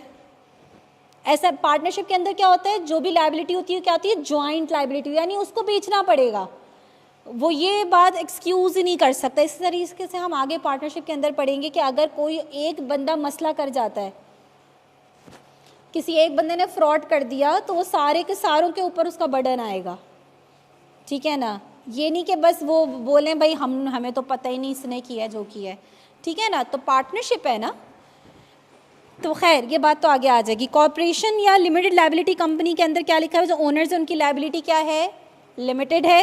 एग्जाम्पल के अंदर मैंने मज़ीद उसको एक्सप्लेन कर दिया कि share holders can only lose the amount they invested, not their personal. समझ में आ गई ये दोनों टर्म्स, लिमिटेड लायबिलिटी और अनलिमिटेड लायबिलिटी। अच्छा चलो इसको बस क्विकली ख़त्म करते हैं कि लास्ट पॉइंट ये है कि आप जब डिसाइड करते हैं कि भाई मुझे सोल प्रोपराइटरशिप की तरफ जाना है, पार्टनरशिप की तरफ जाना है या कंपनी की तरफ जाना है, तो आपका ये डिसीजन एक और चीज़ को असरअंदाज करता है, वो क्या है, ओवरऑल आपकी कंपनी की क्या वैल्यू होगी। फॉर एग्जांपल सोल प्रोपराइटरशिप के अंदर क्या लिखा हुआ है कि इसकी वैल्यू क्या होती है, बहुत कम होती है, क्योंकि the business often depends on one person and is hard to transfer और सेल। सोल प्रोपराइटर बिजनेस को किसी को ट्रांसफ़र कर देना या उसको सेल करना क्या होता है, मुश्किल होता है, इसलिए इसकी ओवरऑल वैल्यू उतनी ज़्यादा नहीं होती। पार्टनरशिप के अंदर वैल्यू क्या होती है, मॉडरेट होती है, but may decline if partners leave और कॉन्फ्लिक्ट अराइज।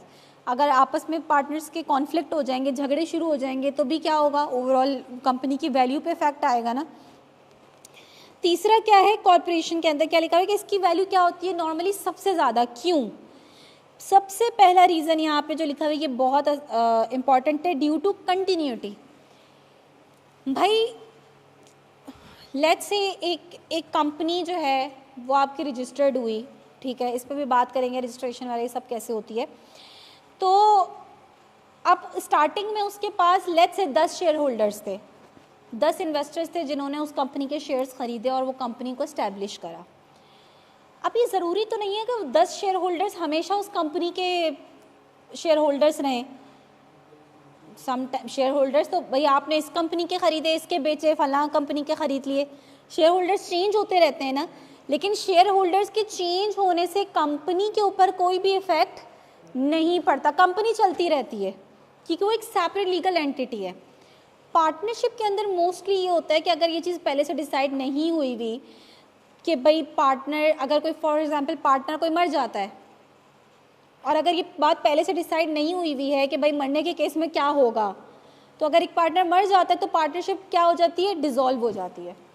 आपको दोबारा से पार्टनरशिप डीड करनी पड़ेगी, दोबारा से जो है डिसाइड करना पड़ेगा कि भाई अब सबका प्रॉफिट कितना होगा, उसका रेशो क्या होगा, ठीक है, रिस्पॉन्सिबिलिटी सबकी क्या होगी, सब कुछ आपको दोबारा से डिसाइड करना पड़ेगा। तो कंटिन्यूटी के अंदर हम बात करें तो कंपनी क्या रहती है, कंटिन्यू रहती है। और इसको एक और टर्म इसके लिए यूज़ करते हैं, वो प्लीज़ अपने पास लाजमी लिखिएगा।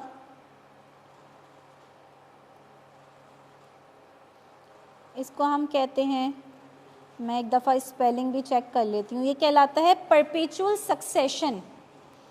परपेचुअल सक्सेशन, मैं बस ये स्पेलिंग्स की चेक कर लेती हूँ। वैसे तो यही है, परपेचुअल में मुझे थोड़ा सा हो रहा था।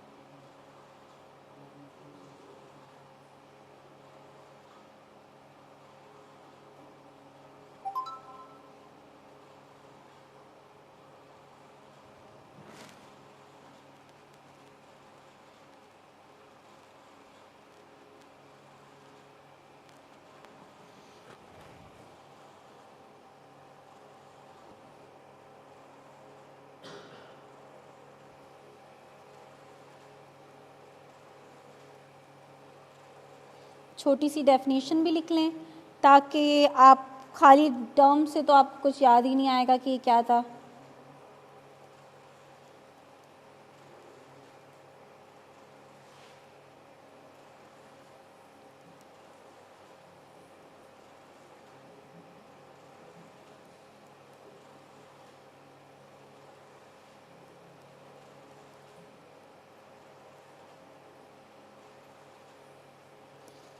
कंपनी क्या करेगी, एग्जिस्ट करती रहेगी indefinitely regardless of changes in its members. उसके मेंबर्स चेंज हो रहे हैं यानी ओनर्स चेंज हो रहे हैं, उससे कंपनी के ऊपर कोई भी इफेक्ट नहीं पड़ेगा। ये कहलाता है परपेचुअल सक्सेशन। ये कंपनी का एक बहुत इम्पॉर्टेंट फीचर है, ठीक है ना। इससे रिलेटेड एमसीक्यू भी आ सकता है आपके पास, इसलिए इसको याद रखिएगा, ठीक है ना। तो शेयर होल्डर्स मर गए आपके, ठीक है, या फिर डायरेक्टर्स चेंज हो गए। बोर्ड ऑफ डायरेक्टर्स में चेंजेस आती रहती हैं ना, ठीक है ना। सीईओ चेंज हो गया कंपनी का, उससे कंपनी पे कोई, फॉर एग्जांपल मिज़ान बैंक है, ठीक है ना, ये भी कंपनी ही है ना एक तरीके से, ये भी कंपनी एक्ट के अकॉर्डिंग है, कोई पार्टनरशिप बिजनेस तो नहीं है या कोई सोल प्रोपराइटर तो नहीं है। अब इसका सीईओ अभी रिसेंटली चेंज हुआ है, यानी वो रिटायर हो गया, तो वो चेंज हो गया, तो उसके होने से, उसके चेंज होने से क्या हुआ, मिज़ान बैंक पे उसके ऑपरेशन पे कोई फ़र्क पड़ा नहीं, तो कंटिन्यू होता रहेगा।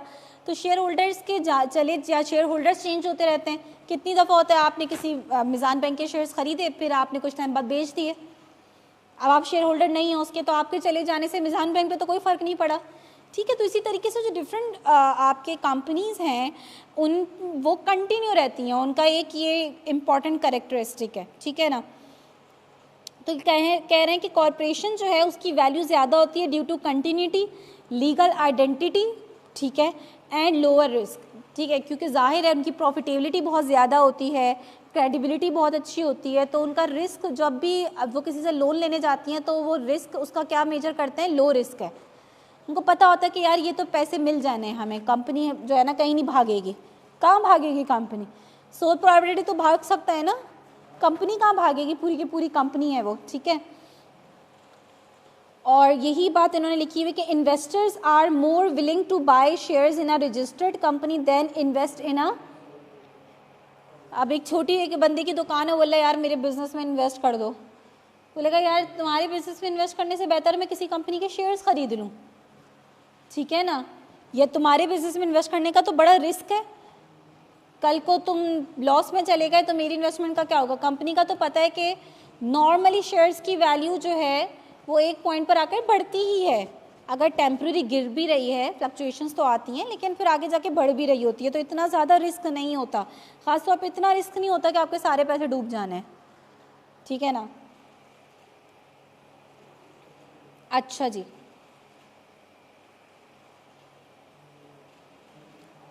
अच्छा नेक्स्ट टाइम जब हम कोई इसका चैप्टर पढ़ेंगे तो मैं पहले से आप लोगों को इन्फॉर्म करूँगी और मैं आप लोगों को बोलूँगी कि रीड करके आएँ, ताकि इतना डिटेल में हम ना जाएं, ठीक है ना। रीड करके आएंगे तो जो मुश्किल मुश्किल बातें होंगी खाली बस हम उनको डिस्कस करेंगे, अदरवाइज़ बहुत डिटेलिंग हो जाएगा, फिर आप लोगों को भी बोरियत होगी। Features that distinguish different types of organisations, कह रहे हैं कि वो कौन कौन से फीचर्स हैं जो कि बिजनेस ऑर्गेनाइजेशंस को आपस में एक दूसरे से क्या करते हैं, डिफ्रेंशिएट करते हैं। आई थिंक बहुत ही जो है वो बेसिक से जो हैं वो इसमें फीचर्स लिखे हुए हैं। On the basis of purpose में आपको पता है कि कुछ ऑर्गेनाइजेशंस प्रॉफिट मेकिंग होती हैं, कुछ नॉन प्रॉफिट ऑर्गेनाइजेशंस होती हैं, ठीक है। जैसे सम टाइम जो पब्लिक सेक्टर ऑर्गेनाइजेशंस होती हैं, जो गवर्नमेंट जिनको ओन करी होती है, उनका पर्पस क्या होता है, लोगों की वेलफेयर, उनका मेन। अच्छा, उस नॉन प्रॉफिट ऑर्गेनाइजेशंस का मतलब ये हरगिज़ नहीं है कि वो प्रॉफिट नहीं कमा रही होंगी, वो लॉस में जा रही होंगी। नॉन प्रॉफिट ऑर्गेनाइजेशंस का मतलब ये कि उनका जो मेन पर्पस होगा वो प्रॉफिट कमाना नहीं होगा, उनका मेन पर्पस क्या होगा, लोगों के वेलफेयर पे काम करना है, ठीक है ना। दोनों में डिफरेंस है, प्रॉफिट दोनों को हो रहा है, लेकिन एक का मेन पर्पस ही प्रॉफिट है, वो प्रॉफिट अपने प्रॉफिट के चक्कर में कुछ भी नहीं देख रहा, और एक कह रहे कि यार प्रॉफिट तो ठीक है, जो हो रहा है वो हो रहा है, लेकिन मेन पर्पस क्या है, मुझे लोगों के काम आना है, लोगों की वेलफेयर पे काम करना है, ठीक है ना। तो जैसे कि यहाँ पे एग्जांपल में लिखा हुआ है कि आप private hospital charge patients and aims to earn. ज़ाहिर है आप किसी प्राइवेट हॉस्पिटल में जाएंगे तो वो जब तक आपका इलाज नहीं करेगा जब तक आप पैसे नहीं देंगे, बोलेंगे यार हम कोई फलाई इदारा थोड़ी हैं जो हम मुफ्त में इलाज करेंगे। ऑन दी अदर हैंड अगर किसी गवर्नमेंट हॉस्पिटल में जाएंगे तो आपको या तो फ्री ऑफ कॉस्ट आपकी ट्रीटमेंट होगी या बहुत ही लो कॉस्ट पे ट्रीटमेंट हो रही होगी आपकी, ठीक है ना। ये डिफरेंस आ गया। On the basis of ownership तो आपको पता है कि बिजनेस ऑर्गेनाइजेशन में डिफरेंस, वो तो अभी हमने on the basis of ownership तो अभी हम डिस्कस करके आ रहे हैं कि किसी में जो है वो एक ही ओनर है, किसी में एक से ज़्यादा हैं, किसी के जो ओनर हैं वो कंपनी से भी अलग हैं, ठीक है ना। Companies are owned by shareholders, public sector organizations are owned by the government, cooperatives are owned by their members। कुछ cooperatives की भी होते हैं, यानी cooperatives में कुछ banks भी आ जाते हैं और दीगर अदर आ जाते हैं। For example जैसे कुछ societies होती हैं ना जिनकी अपनी buses चल रही होती हैं, ठीक है। कुछ कम्युनिटीज़ होती हैं जिनके अपने मेमन की एक अपनी उनकी अपनी बसेस हैं, उनकी अपना पूरा सिस्टम है। वो क्या है, उन्होंने जो उनके मेंबर्स हैं सोसाइटीज़ के या कम्युनिटीज़ के, उन्होंने अपने रिसोर्सेज को पूल करके जो है वो कुछ फैसिलिटीज़ अपने मेंबर्स को प्रोवाइड करी हुई हैं, ठीक है ना। उनका पर्पस भी क्या है, प्रॉफिट कमाना नहीं है, अपने मेंबर्स को फैसिलिटेट करना है, ठीक है ना। तो ये भी अगर देखा जाए तो ये भी एक थोड़ा डिफरेंट टाइप आ जाती है आपकी, ठीक है ना। For example Engro is own by its shareholders, तीनों की मिसाल लिखी हुई है। Pakistan railway is own by the government, a housing society is own by the people living in it, ठीक है ना। ऐसी काफ़ी हाउसिंग सोसाइटीज़ हैं जिनकी अपनी बसेस वगैरह भी होती हैं, और दीगर अदर, भाई किसी की शादी होनी है, कुछ होना है तो वो भी उसकी जगह भी दे रहे हैं और दूसरी फैसिलिटीज़ दे रहे होते हैं।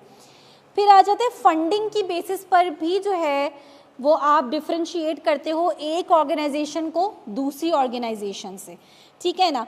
Funding means where the organisation gets its money from, कहाँ से पैसा मिल रहा है उसको, फंडिंग कहाँ से मिल रही है, अपना पैसा यूज़ कर रहा है, बैंक से लोन ले रहा है, या जो है कोई डोनेशंस आ रही हैं उसके पास, ठीक है, या कोई दूसरा अदर सोर्स है। फॉर एग्जांपल कह रहे हैं businesses raise money by selling goods, reinvesting profits, issuing shares और टेकिंग। अब यहाँ पे बिजनेस में सारे बिजनेस आ गए, सोल प्रोप्राइटर भी आ गया, पार्टनरशिप भी आ गई, कंपनी भी आ गई। बिजनेस का नाम, बिजनेस ऑर्गेनाइजेशंस में ये 3 टाइप्स ऑफ बिजनेस ऑर्गेनाइजेशंस आ जाती हैं। ये कैसे पैसा कमाती हैं, गुड्स बेचकर, अपने प्रॉफिट्स को अपने बिजनेस पे लगाकर शेयर्स इशू कर कर अगर कंपनी है, या फिर लोन लेकर। Charities depend on donations and grants. कुछ जो NGOs वगैरह होती हैं किस पे चल रही होती हैं, चैरिटी पे चल रही होती हैं, ठीक है। फॉर एग्जांपल वेलफेयर इदारे हैं, सैलानी वेलफेयर है, ठीक है, एधी है, और बहुत सारे वेलफेयर इदारे हैं। ये किस पे चल रहे होते हैं? मेनली चैरिटीज़ पे, इनको चैरिटी दे रहे होते हैं लोग, डोनेशंस दे रहे होते हैं, ये उस पे चल रहे होते हैं। पब्लिक सेक्टर ऑर्गेनाइजेशंस कैसे चलती हैं? कहते हैं हमारे पैसों पे चल रही हैं। वो कैसे? वो फोर्सफुली लेती हैं, टैक्सेस के थ्रू। पब्लिक सेक्टर ऑर्गेनाइजेशंस जो हैं, पाकिस्तान रेलवे या दूसरी अदर ऑर्गेनाइजेशंस, ये इनके पास पैसा कहाँ से आ रहा होता है? टैक्सेस से आ रहा होता है ना। जो हम टैक्स देते हैं गवर्नमेंट को, गवर्नमेंट टैक्स ही को डिफरेंट सेक्टर्स में लगाती है ना, कि फला सेक्टर में कितना पैसा लगाना है, फला में। तो ये जो पैस फंडिंग आ रही होती है, ये टैक्सेस के थ्रू आ रही होती है इनके पास। बात समझ में आ रही है? ठीक है। आई थिंक एग्जाम्पल पढ़ने की ज़रूरत नहीं है। लिमिटेड लायबिलिटी कंपनी क्या होती है? Joint stock company. Joint stock company कौन सी कंपनी है?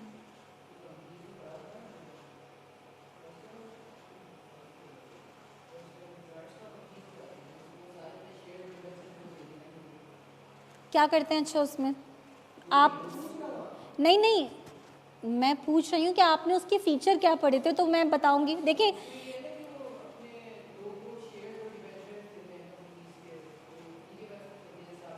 हाँ, तो यही कंपनी ही है ये। हाँ, ये कंपनी है बिल्कुल। शेयर्स बाय करने का क्या तरीका है? देखिए, कंपनीज़ के अंदर ना कुछ कंपनीज़ लिस्टेड कंपनीज़ होती हैं और कुछ अनलिस्टेड कंपनीज़ होती हैं। लिस्टेड कंपनीज़ वो होती हैं जब आप स्टॉक एक्सचेंज की वेबसाइट खोलते हो तो कंपनीज़ के शेयर्स के प्राइसेस आ रहे होते हैं ना, या वो पूरी लिस्ट आ रही होती है। इसमें बहुत लिमिटेड कंपनीज़ आ जाती हैं जो लिस्टेड हैं। पाकिस्तान के अंदर तकरीबन 500 के अंदर लिस्टेड कंपनीज़ हैं। उन लिस्टेड कंपनीज़ के शेयर्स इस तरह से ऑनलाइन भी ख़रीदे जा सकते हैं, ठीक है ना। और कुछ जो लिस्टेड कंपनीज़ नहीं हैं, उनके शेयर्स इस तरह से इजीली नहीं ख़रीदे जा सकते स्टॉक एक्सचेंज के थ्रू, ठीक है। वो थोड़े से डिफरेंट उनका मेथड होता है। अच्छा जी, भाई अकाउंटेबिलिटी को थोड़ा सा रीड कर लें ताकि हम मेन अपने बिजनेस ऑर्गेनाइजेशंस पर आ जाएं। अकाउंटेबिलिटी का क्या मतलब है?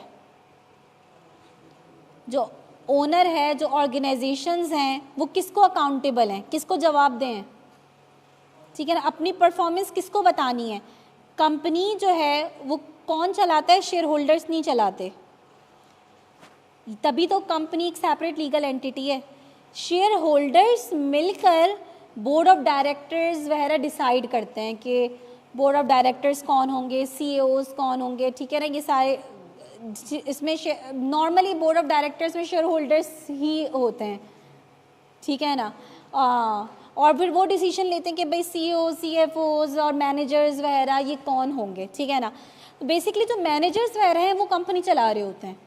जो कंपनी का CEO है, जैसे मैंने मिसाल दी, कभी मिज़ान बैंक का भी जो चेंज हुआ है, आई थिंक उनका नाम आमिर हुसैन करके है, आमिर तो नाम याद है, हुसैन आगे है कि नहीं, तो वो CEO है, वो मेन डिसीजन मेकर है कंपनी का, ठीक है ना। तो उसको जवाब देना है अपने शेयर होल्डर्स को कि भाई ये जो कंपनी की अगर परफॉर्मेंस डाउन हो रही है तो क्यों हो रही है, ठीक है। तो उसको जवाब देना है। जो शेयर होल्डर्स हैं वो उससे पूछेंगे कि यार हमारे भाई शेयर होल्डर्स के वैल्यू डिपेंड करती है ना, उसके शेयर की वैल्यू बढ़ना या कम होना कंपनी के परफॉर्मेंस पर डिपेंड करता है। समटाइम क्या होता है कि किसी कंपनी के शेयर्स क्या होते हैं, बहुत तेज़ी से गिर जाते हैं। क्यों गिरते हैं? क्योंकि कंपनी की परफॉर्मेंस ख़राब हो रही है, कंपनी का प्रॉफिट कम हो रहा है, वो लॉस में जा रही है, ठीक है ना। तो मैनेजर्स अकाउंटेबल हैं शेयर होल्डर्स को कि वो उनको एक्सप्लेन करेंगे कि यार जो है ये कंपनी की परफॉर्मेंस जो भी चल रही है उसको एक्सप्लेन करना मैनेजर्स का काम है, ठीक है। सोल प्रोपराइटर तो वैसे भी आपको पता है वो किसी को भी अकाउंटेबल नहीं है, उसको किसी को जवाब नहीं देना, क्योंकि वही सारा डिसीजन मेकर है, उसी को ही सब लॉस प्रॉफिट सब खुद ही को बेयर करना है। Companies prepare financial reports to show how money was, तो कंपनी बाकायदा उसकी फाइनेंशियल रिपोर्ट्स इशू होती हैं ताकि ये बिल्कुल वैसा ही है जैसे कि गवर्नमेंट हर साल जो है वो बजट जब बनाती है तो वो रिपोर्ट्स भी बाद में शेयर होती हैं कि कंपनी ने का जो रेवेन्यू था वो कहाँ लगा। गवर्नमेंट अपने खर्चे बताती है ना, भाई जब इतना कमाया तो लगाया कहाँ, मैंने फ़लाँ सेक्टर में इतना लगाया, फ़लाँ इतना, क्यों बता रही है? क्योंकि उसने किससे पैसा लिया है? पब्लिक से पैसा लिया है। तो उसको पब्लिक को बताना है कि भाई मैंने कहाँ कहाँ पैसा लगाया है, ताकि पब्लिक को पता चले कि भाई हमारा पैसा कहाँ लगा। इसी तरीके से कंपनी को ओन कौन कर रहा है? उसके शेयर होल्डर्स। तो मैनेजर्स को बताना पड़ेगा रिपोर्ट्स इशू करके कि भाई ये सब जो है ना, इतना कमाया हमने और इतना हमने री इन्वेस्ट करा, ये सारी बातें बतानी पड़ेंगी। फाइनेंशियल रिपोर्ट्स जो हैं वो शो की जाती हैं कि भाई पैसा कहाँ कहाँ यूज़ हुआ, ठीक है ना। एग्जाम्पल पढ़ लें क्विकली, वही बात है जो अभी मैंने आपको बताई।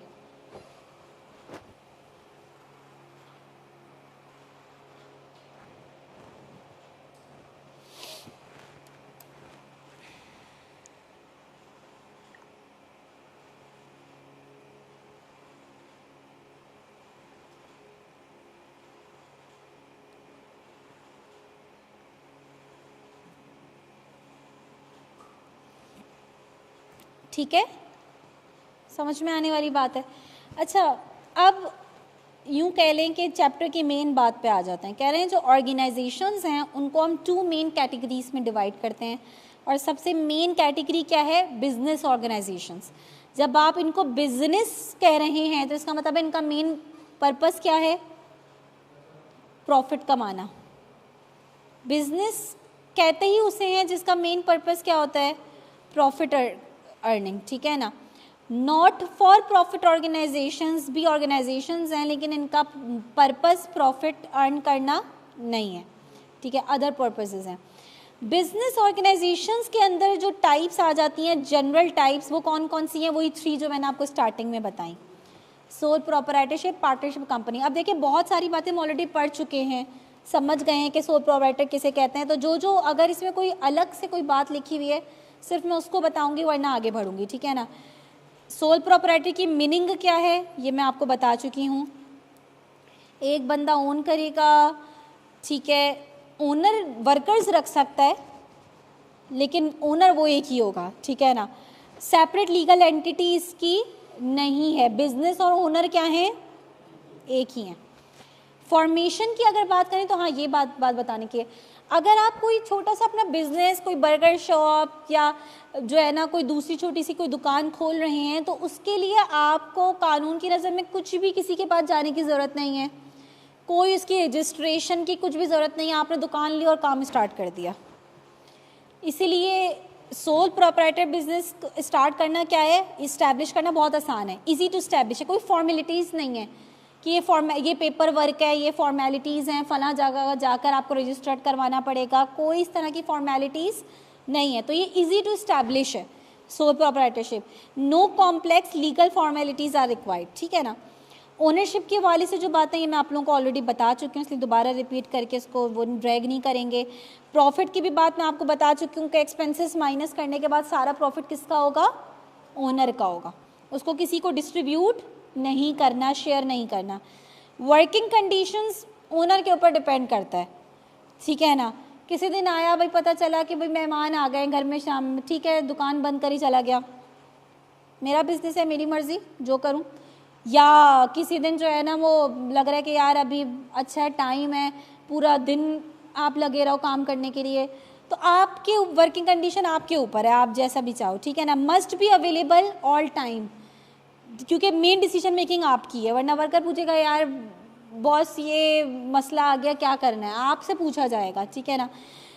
तो तभी जो अपने बिजनेस कर रहे होते हैं कि वो अगर मेन जगह पर शॉप पे नहीं भी हैं तो भी आपको देखोगे उनके पास बार बार कॉल्स आ रही होती हैं कि भाई बाहर 2 मिनट बाद कॉल आ रही है, क्योंकि जाहिर है डिसीजन मेकिंग उनकी है, उनसे पूछे बगैर डिसीजन नहीं लिया जा सकता। अच्छा, फिर सम टाइम क्या होता है कि यार नाई की दुकान है, अब एक बंदा नहीं आया, अब उसको भी आपने ही रिप्लेस करना है, ठीक है ना। अब सेठ वैसे इतना ज़्यादा काम नहीं करता था, लेकिन उसने देखा कि यार बंदा नहीं आया, अब ठीक है, अब वही खड़ा होगा काम करने के लिए। तो अगर कोई एब्सेंट है तो ठीक है, तो आपको उसको रिप्लेस करना है, ठीक है। स्किल्स रिक्वायर्ड की अगर हम बात करें तो लीडरशिप स्किल्स आपको बहुत अच्छी चाहिए, ताकि आप सारों को प्रॉपर जो है वो मैनेज कर सको। Good organisation and time management, effective communication with employees and customers, continuous monitoring of business operations. Experience के हवाले से आप बात करें, अगर आपको सोल प्रोप्राइटर बिजनेस कोई करना है तो उसके लिए सबसे इम्पॉर्टेंट ये है कि आपका उस मार्केट में प्रायर एक्सपीरियंस हो तो बहुत अच्छा है। यही आप बहुत दफ़ा ऐसा देखोगे कि कोई बंदा किसी रेस्टोरेंट में पहले काम किया करता था और फिर उसने कुछ टाइम बाद अपना उसी चीज़ का बिज़नेस खोल लिया, अपना रेस्टोरेंट खोल लिया, क्योंकि उसको उस मार्केट के बारे में सब पता था।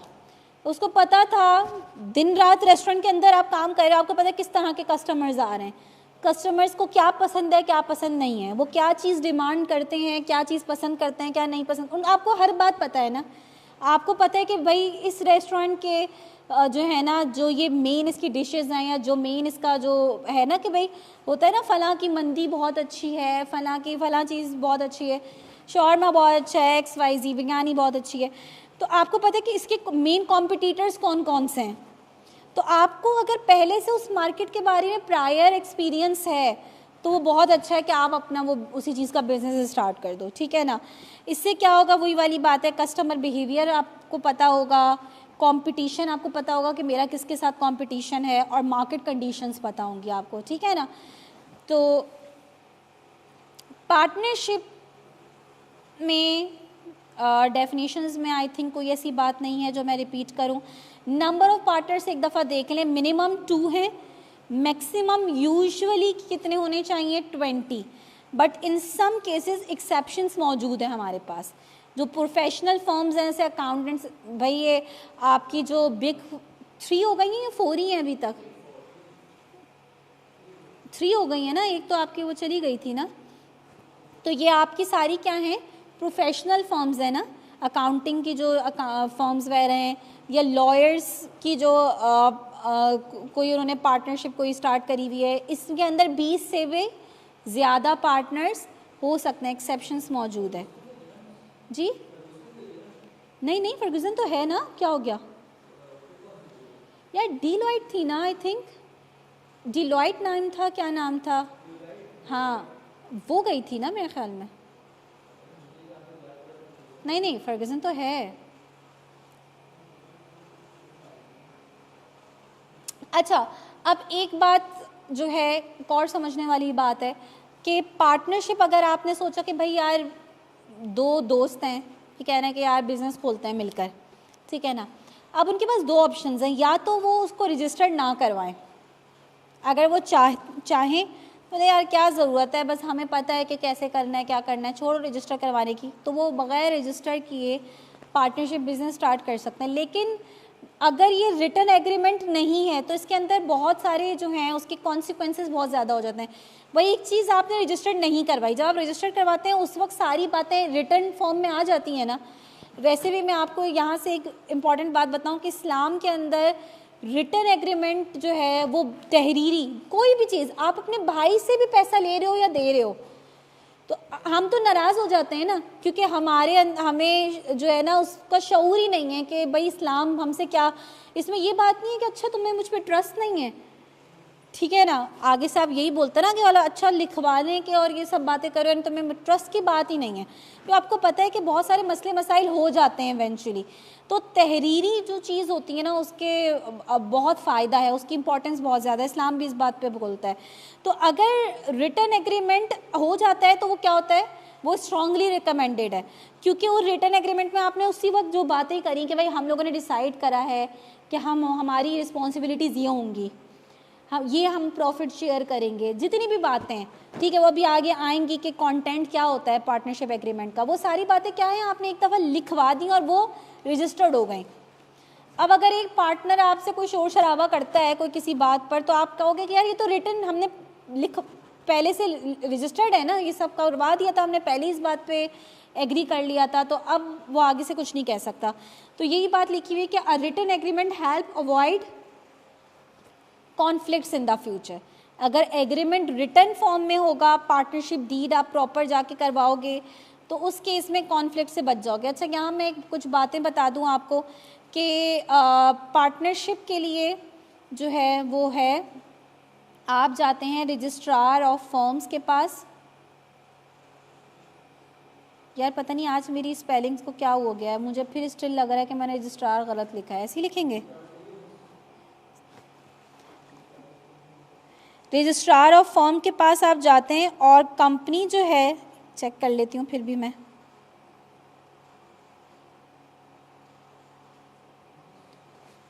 हाँ क्या हुआ?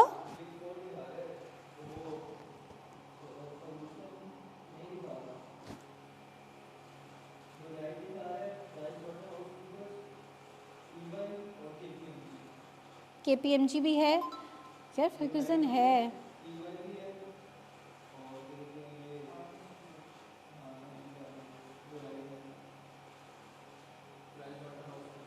फर्ग्यूसन नहीं दिखा रहा।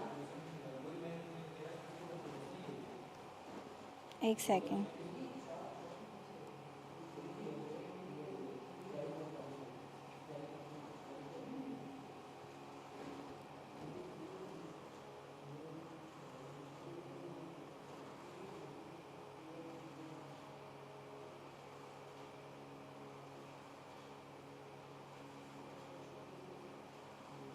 एक सेकेंड,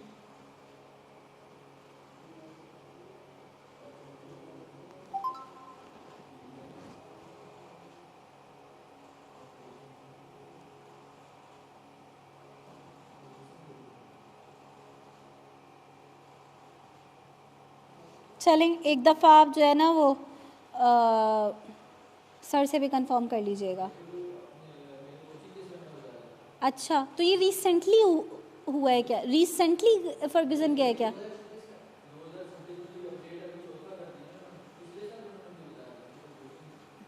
अच्छा, हो सकता है। अच्छा तो ये बात आप लोग अगेन MCQs के रिस्पेक्ट से नोट कर लीजिएगा कि पार्टनरशिप डीड जो रजिस्टर्ड होती है वो पार्टनरशिप एक्ट है 1932, ठीक है ना। पार्टनरशिप का एक्ट बना हुआ है 1932 पार्टनरशिप एक्ट है, उसके अकॉर्डिंग जो है वो पार्टनरशिप डीड होती है, ठीक है। यानी आपको रजिस्ट्रार ऑफ फॉर्म के पास जाकर ये पार्टनरशिप डीड जो है वो रजिस्टर्ड करवानी होती है, ठीक है ना। और वो जो रजिस्टर्ड होती है वो अकॉर्डिंग टू पार्टनरशिप एक्ट 1932 के तहत होती है। तो ये प्लीज़ अपने पास लाजमी नोट डाउन कर लीजिएगा, ठीक है ना।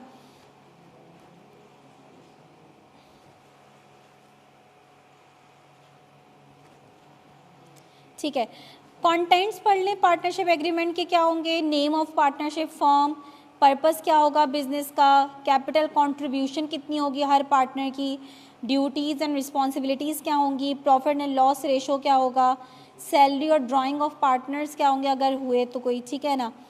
फिर अगर कोई नया पार्टनर आया तो उसके ऊपर ये पहले से अगर रिटर्न होगा तो अच्छा है ना, कि अगर आप कोई नया पार्टनर ऐड करेंगे तो उसके क्या रूल्स होंगे, फिर प्रॉफिट लॉस रेशो में क्या चेंजेस आ जाएंगी, कंट्रीब्यूशन में क्या चेंजेस आ जाएंगे, ठीक है ना। फिर सारी बातें चेंज होंगी। अगर सेल और ट्रांसफ़र ऑफ पार्टनरशिप इंटरेस्ट, एक पार्टनर कह रहा है कि यार मैं जो है ना वो अपना ट्रांसफ़र कर रहा हूँ किसी दूसरे बंदे को दे रहा हूँ, मैं पार्टनरशिप से हटना चाह रहा हूँ, तो उसकी क्या कंडीशंस होंगी। कॉन्फ्लिक्ट अगर कोई हो जाता है तो वो कैसे रिजॉल्व होगा, उसकी कंडीशंस क्या हैं। अगर बिज़नेस को डिज़ोल्व करना पड़ गया, अगर बिज़नेस को डिज़ोल्व करना पड़ गया तो फिर पार्टनर्स के को कितना लॉस होगा, क्या होगा, ये सारी बातें पहले से आप ये सारी बातें क्या लिख कर देते हैं उस पार्टनरशिप डीड में सब लिख देते हैं, ठीक है ना, ताकि आगे मसला ना हो, ठीक है। Distribution of assets on closure, अगर आप बस बंद कर रहे हैं कि यार बस अब कंपनी बंद कर रहे हैं तो जो कंपनी के जो एसेट्स हैं वो हर पार्टनर को, बेसिकली इसको कंपनी नहीं कहा जाता, फर्म कहा जाता है। जो फर्म के एसेट्स हैं वो हर पार्टनर्स को कितने कितने मिलेंगे, ठीक है ना। एसेट बेचने के बाद भाई एक फर्म है वो चल रही थी, उसके एसेट्स बेचोगे जब आप पैसा आएगा ना, तो किसको कितना पैसा मिलेगा ये भी आप पहले से डिसाइड कर लेते हो, ठीक है।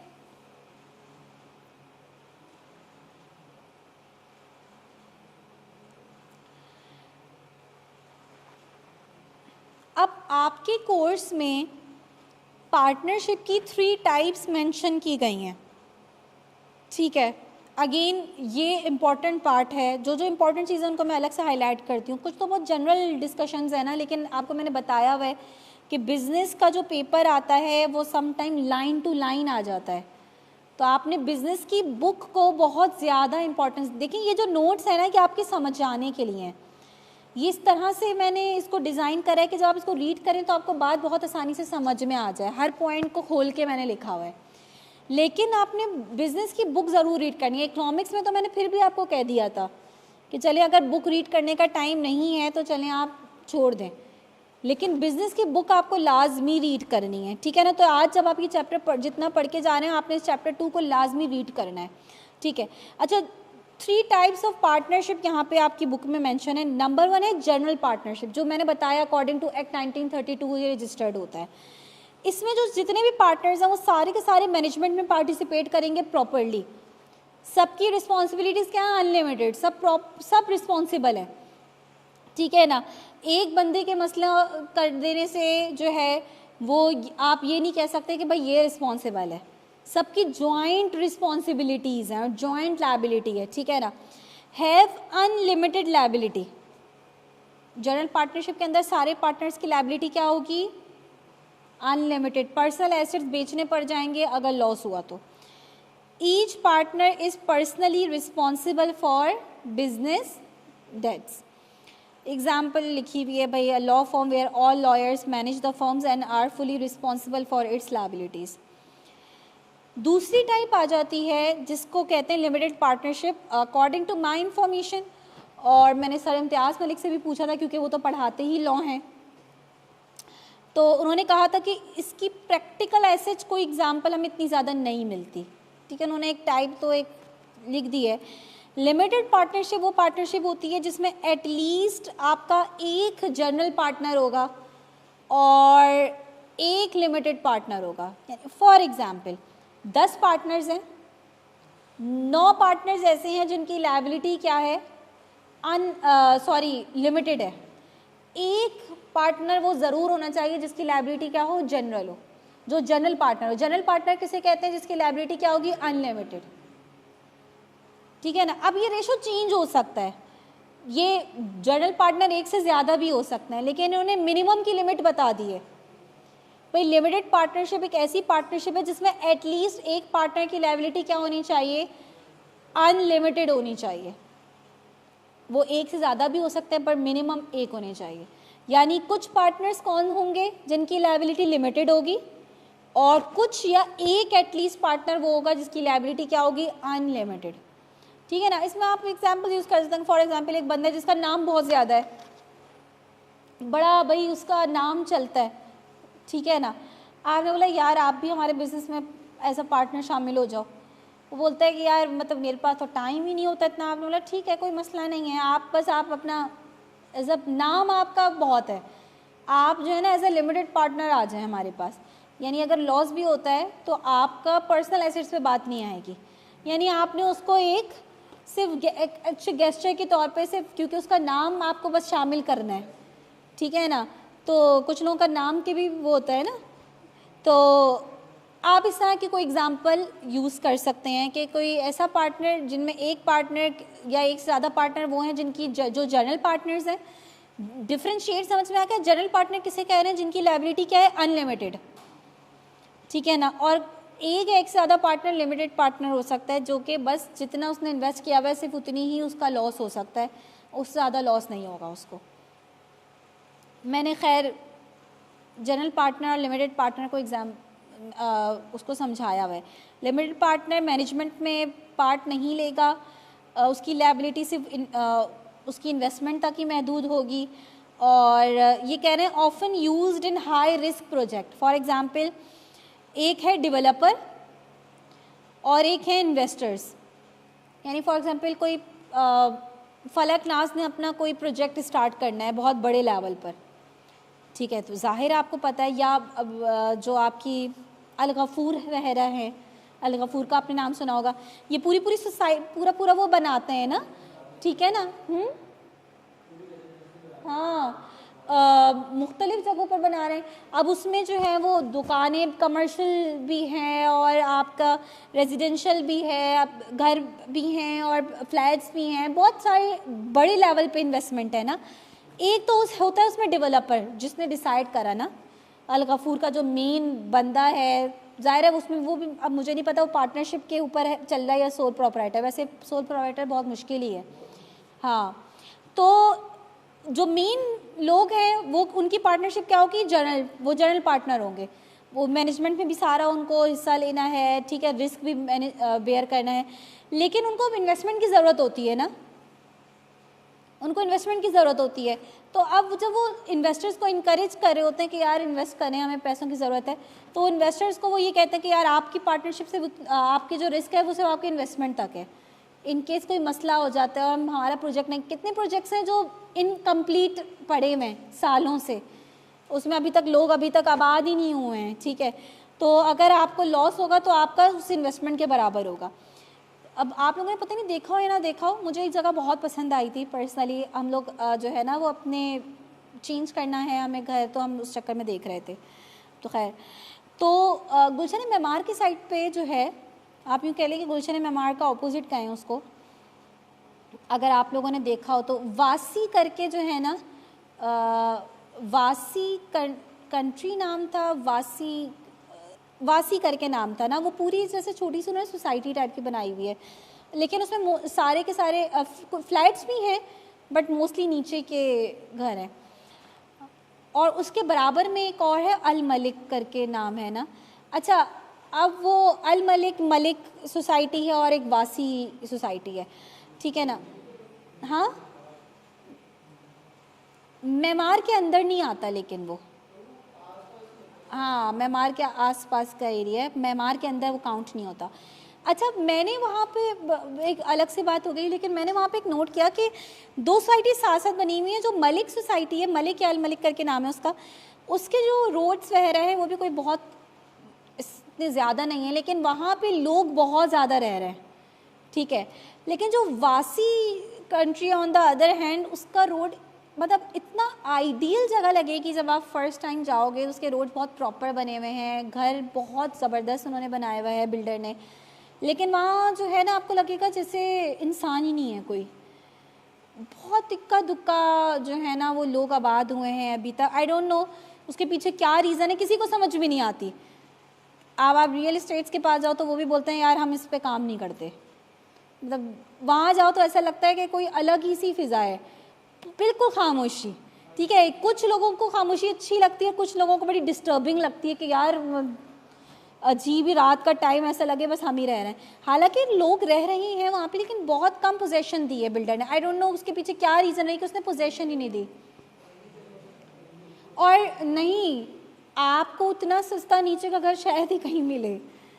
एक वासी का, मलिक का उससे फिर भी महंगा है, हालांकि उसका रोड कोई प्रॉपर नहीं है, बारिश होती है तो बुरा हाल हो जाता है, सब कुछ है, कोई प्रॉब्लम नहीं है, कोई प्रॉब्लम नहीं है, बैंक लोन अवेलेबल है, कोई प्रॉब्लम नहीं है, लेकिन बिल्डर ने तो वो बराबर में जो सोसाइटी है वो शहर से दूर नहीं है, वहाँ पे इतने लोग रह रहे हैं, वो हमें रीज़न नहीं समझ में आ सका, हालांकि हमें बहुत आइडियल जगह लगी, लेकिन लोग जो है ना वो कह रहे हैं पोजेशन नहीं दी हुई लोगों को बिल्डर ने। अब वो क्यों नहीं दी हुई, तो ये सम टाइम होता है कि कोई प्रोजेक्ट होता है लेकिन वो कामयाब नहीं हो पाता व्हाट्स एवर कोई भी रीज़न की वजह से। तो इतने हाई रिस्क प्रोजेक्ट में नॉर्मली जो है ना वो इन्होंने लिखा है कि, मैं बस इसी पे ही एंड करूँगी, मैं आपको लिमिटेड LLP जो है ना, लिमिटेड लायबिलिटी पार्टनरशिप, ये अभी आज नहीं समझाऊँगी क्योंकि बहुत इंपॉर्टेंट कॉन्सेप्ट है ये। तो बस profit sharing in limited partnership बता देती हूँ कि limited partners usually recover their initial investment first, general partner often receives a larger share of remaining profit, ठीक है ना। तो आज आप लोगों ने जाकर, आप लोगों का कोई बैच बनाए, ग्रुप बनाए, कोई जुलाई का बनाए? अच्छा जुलाई, हाँ कर दिया है, अच्छा ठीक है, ठीक है, ठीक है। अच्छा मार्च तो खैर अब रहा ही नहीं होगा, मई और जुलाई होना चाहिए अब तो। अच्छा तो खैर आज जो है ना मैं ग्रुप में, वो उन्होंने गलती से कर दिया, मार्च को ख़त्म ही करना होगा, तो सम टाइम कुछ मार्च के स्टूडेंट्स हैं ना वो मई में अटैम्प्ट दे रहे हैं, ये है। तो ये वर्ड की फ़ाइल और बिज़नेस का जो स्टडी टेक्स्ट है वो मैं आपसे शेयर कर दूँगी। आपने घर जाके जितना हमने आज पढ़ा है उसको अपनी बुक से बहुत प्रॉपर जो है उसको रीड आउट करना है। देखें